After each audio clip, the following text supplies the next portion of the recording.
अव्यक्त रूप में कृपा के समुद्र, मनुष्य के रूप में ईश्वर, जिनका वचन महामोह घोर अंधकार राशि को नाश करने के लिए सूर्य की किरणों का समूह है।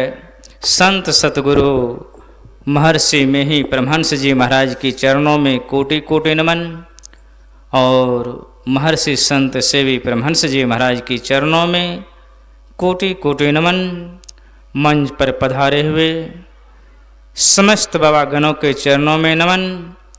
आदरणीय सज्जन वृंद तथा आदरणीय भक्तमती माताओं एवं बहनों, सभी के अंतरात्मा में सदा विराजमान रहने वाले उस परम प्रभु परमात्मा को नमन जो सदा साथ और सर्वत्र है। अभी हम लोग श्री रामचरितमानस द्वितीय सोपान अयोध्या कांड से पाठ के रूप में श्रवण कर रहे थे, जिसमें कि दर्शाया गया है, पाठ में आया है कि भाई भाई में प्रेम कैसा होना चाहिए।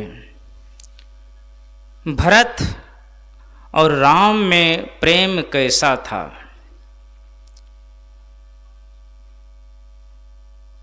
भरत राम को वन से लौटाने के लिए चलते हैं। जो राज में प्रजाजन थे, भरत के लिए उन्होंने रथ तैयार किया, हाथी घोड़ा सब तैयार किया, सभी को लेके जा रहे हैं और भरत को मना रहे हैं कि रथ पे बैठ के चलिए, हाथी पे बैठ के चलिए। रथ पे नहीं बैठेंगे तो हाथी पे बैठ के चलिए, हाथी पे नहीं बैठेंगे तो घोड़े पे बैठ के चलिए, घोड़े पे बैठ के नहीं चलेंगे तो पालकी पे बैठ के चलिए। लेकिन भरत जी कहते हैं, सिर भर चलऊं धर्म यह मोरा, सेवक धर्म सबसे कठोरा। कहा आप कह रहे हैं रथ हाथी घोड़े पे जाने के लिए, मैं सिर भर चलूं वह मेरा धर्म है, लेकिन दूरी बहुत अधिक है, सिर भर जा नहीं सकता, इसलिए पैदल जाएंगे। और आजकल के जो युग है,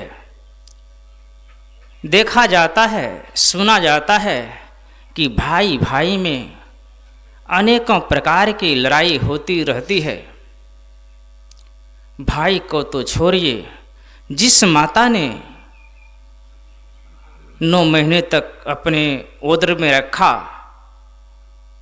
साल भर 6 महीने 5 साल तक अपने गोद में रखा, साल 5 साल 10 साल 20 साल अपने कमाई करके उनको लालन पालन किया, पढ़ाया लिखाया, खिलाया पिलाया। जब वह बच्चा जवान होता है, शादी विवाह होता है, तो माँ को ही अलग कर देते हैं। बेटा अलग, माँ अलग। एक माता 5 पुत्रों को पढ़ा लिखाकर, खिला पिलाकर, भरण पोषण करके उनको तैयार कर देते हैं, लेकिन जब वही पुत्र 5 भाई होते हुए भी एक माँ को अलग कर देता है, धर्म ऐसा करने के लिए कभी नहीं कहता। अगर आप माँ को अलग करते हैं तो समझिए एक दिन आप भी माँ पिता बनेंगे, और जैसा संस्कार आपकी है वही संस्कार आपकी बच्चे पे पड़ेगा, वही संस्कार आपकी बच्चे पे पड़ेगा, और वह बच्चा आपको भी एक दिन अलग कर देगा। महर्षि संत सेवी परमहंस जी महाराज कहने की कृपा की है, कर भला होगा भला, कर की भलाई देख ले, कर बुरा होगा बुरा, कर के बुराई देख ले। संत कबीर साहब कहते हैं, बोवे पैर बबूल का तो आम कहाँ से हो, अगर अपने माँ पिता को अलग रखेंगे, किसी भी प्रकार के कष्ट होगा तो समझिए कि आप बीज को बोवन कर रहे हैं और वह कष्ट आपको भी होगा, आपको भी अलग होना पड़ेगा। इसलिए माँ पिता को देव तुल्य मानकर, जिस तरह से देव की पूजा की जाती है, उस तरह से जो माँ पिता की आज्ञा को पालन करता है, माँ पिता को सेवा करता है, माँ पिता को किसी भी प्रकार के किसी भी चीज़ की कमी नहीं होती है, वह पिता, माता वह पुत्रवती है। वह पुत्रवती का जो गुण होता है, पुत्र का जो गुण होता है, धर्म होता है, तो वे धर्म वे समझिए कर रहा है।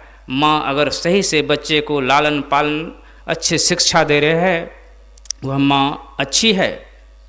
और जो माँ बच्चे को चोरी करने के लिए सिखाते हैं, झूठ, चोरी, नशा, हिंसा, व्यभिचार, अपना भी सेवन करते हैं, चाहे माँ हो पिता हो, बच्चे को सिखाते हैं, वे माँ नहीं, उनकी दुश्मन है। इसलिए हम अपने बच्चे को इस पंच पाप से दूर रहने के लिए सिखाएंगे।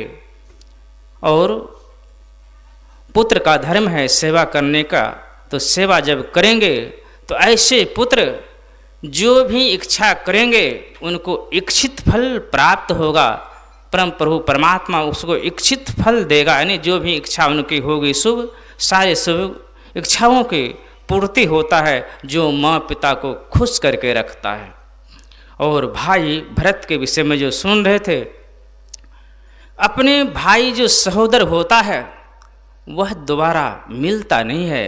अगर किसी का भाई अभी वर्तमान में है, कितनों अपने में आपसी लड़ाई झगड़ा होगा तो भाई भाई होता है, वे कभी आपके आहित सोचेगा नहीं।